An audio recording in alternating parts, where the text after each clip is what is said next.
بفرمایید.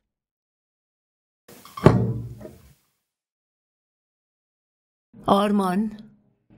بله مامان، شما که هنوز بیدارین که؟ به به.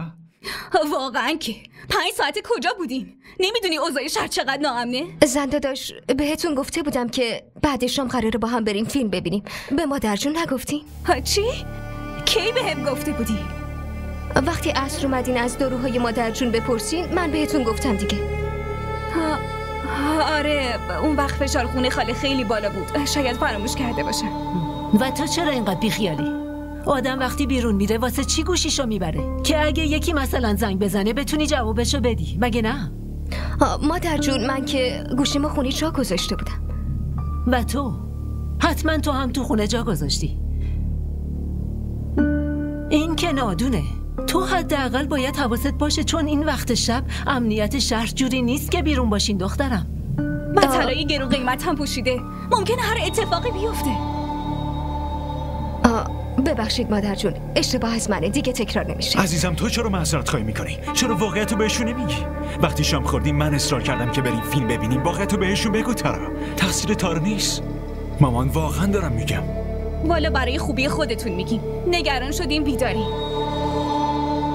خب باشه حالا گذشته، الان بریم.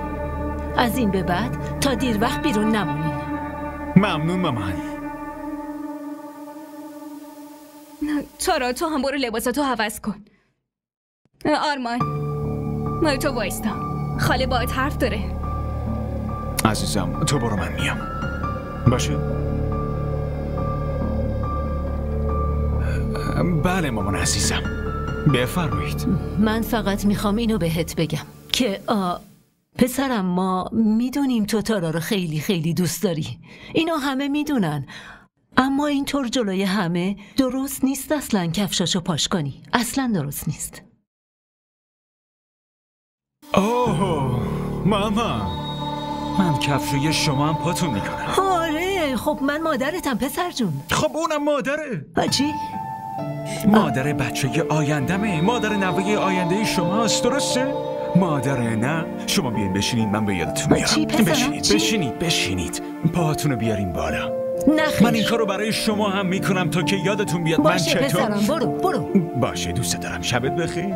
تو چطور؟ خب زنده داشت شب بخیر. این چطور حرفو پیچوند و رفت؟ بریم دخترم، تو هم بخواب منم بخوابم.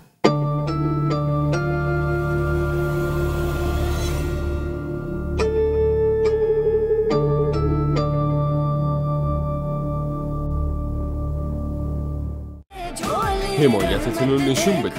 لایک و اشتراک گذاری فراموش نشه.